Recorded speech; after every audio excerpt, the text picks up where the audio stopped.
Okay, again. Hello.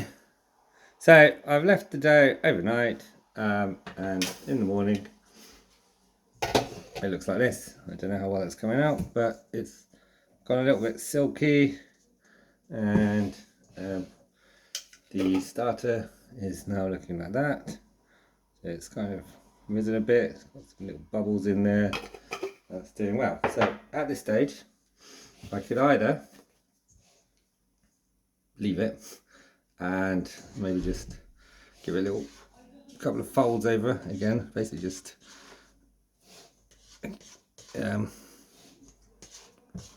folding it like this. It sort of homogenizes it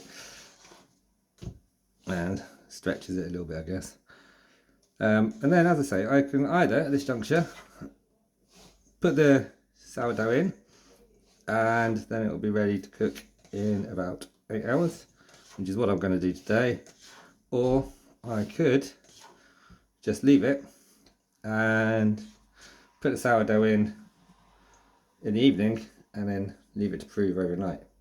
It needs, depending on the temperature and other factors, it takes different amounts of time to prove. Temperature's the most important one. If it's warmer, it's quicker. So what you want to do, what I normally do is just mix in a bit of this, but mix it in degrees so that it's not all in the same place. It's like kind of, you want to get the yeast mixed in with all of the dough, and if you just do it all in one go, it's all in one place, isn't it? So you just do that, and then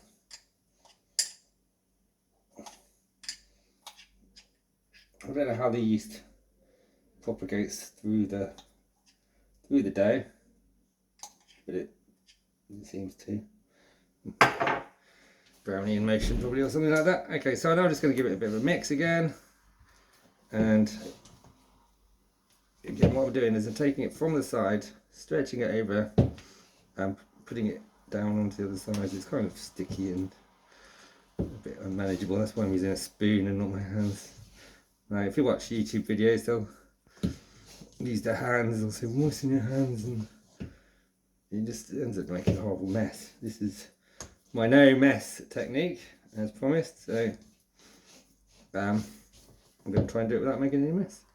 And then I just like to get it, see if I can get it actually off the bottom. It's still not anywhere near ready to cook or eat yet, because as you can see, when it's ready it gets very, very, very stretchy.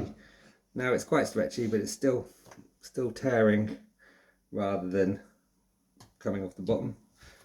What I'm just going to try and do is see if I can unstick it from the bottom, so that then I can lift it up and kind of just turn it around. As I say, and I don't really understand how this works, but if you do it, it makes good bread.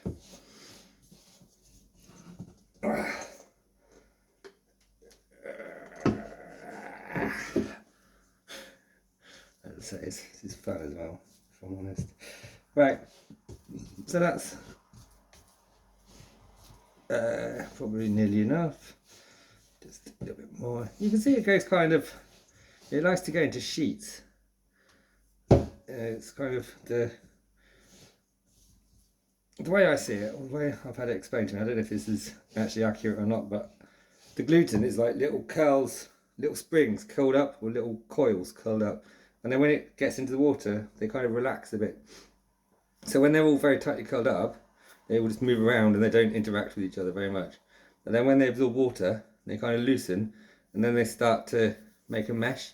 Imagine a ball of strings, a big bag of balls of springs, and you're mashing them around. All those springs are going to interconnect with each other and eventually form a big mesh.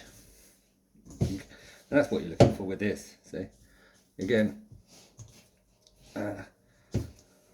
just do this. Right, and that's enough for now. So what I'd normally do at this juncture is feed the mix again, as I would normally, That's exactly what I'm going to do. It's just flour, same flour, just in a different pot. And then,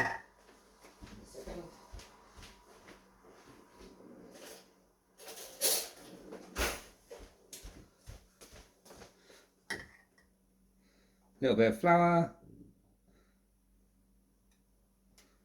that much flour, doesn't really matter, and a little bit of water.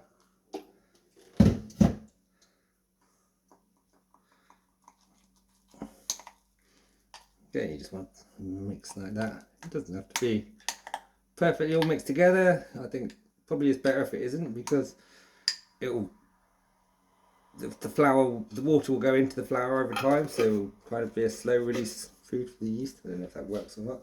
And then depending on whether you're going to use it, when you're next thinking you're going to use the yeast, you can either leave it out on the side if it's going to be a couple of days, or if you think it's going to be a week or something like that, put it in the fridge. If you think it's going to be longer, put it in the fridge. I'll just leave it out.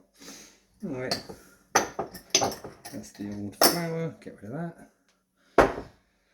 And again, I'm just going to clean down the edges of the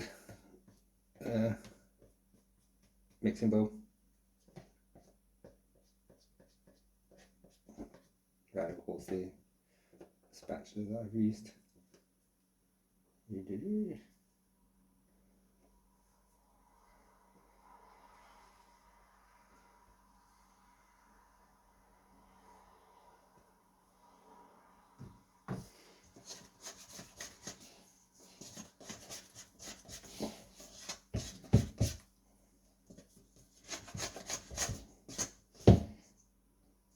Now I was a bit careless yesterday. I should probably have scraped it down better, but if I'm honest, I was just showing off.